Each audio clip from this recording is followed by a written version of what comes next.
Market research is all about filling the gaps in what you know and getting answers to any questions you may have. Ultimately, you want to be in a position to make the best decision you possibly can. So what sort of information are we talking about? There are two main sorts of information. First, there are numbers and statistics. This is known as quantitative research. This is all about finding out things such as the size of the market you're operating in. What is the value of the market? How many items are sold? Or if you're in the business-to-business market, how many contracts are available to bid for? How many customers are there?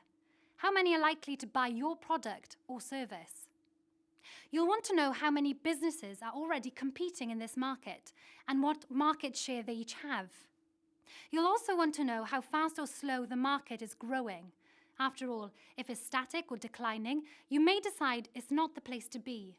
Some of this information is available from published reports. There's more about the various sources of this type of information in other sections of this guide. Check it out.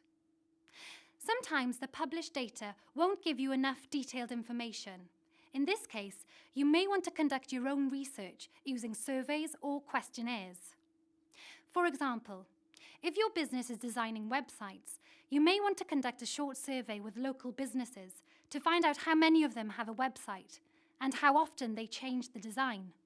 If you're going to run an agency for temporary teaching staff, you may want to survey schools in your area to find out how many temporary staff they need and how often they need them.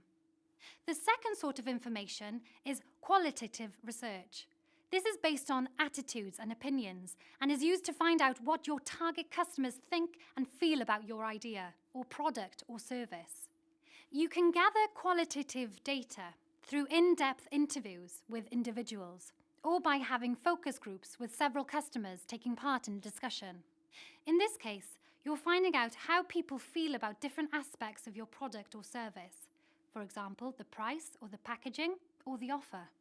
You may want to find out where people would expect to buy and also what their reasons are for choosing one product or supplier over another.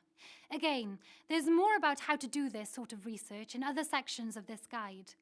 You can find out what sort of questions to use and how to structure your research.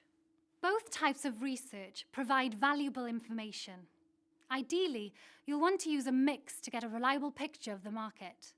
Remember, you're gathering information to help you make a better decision, so keep focused and be realistic.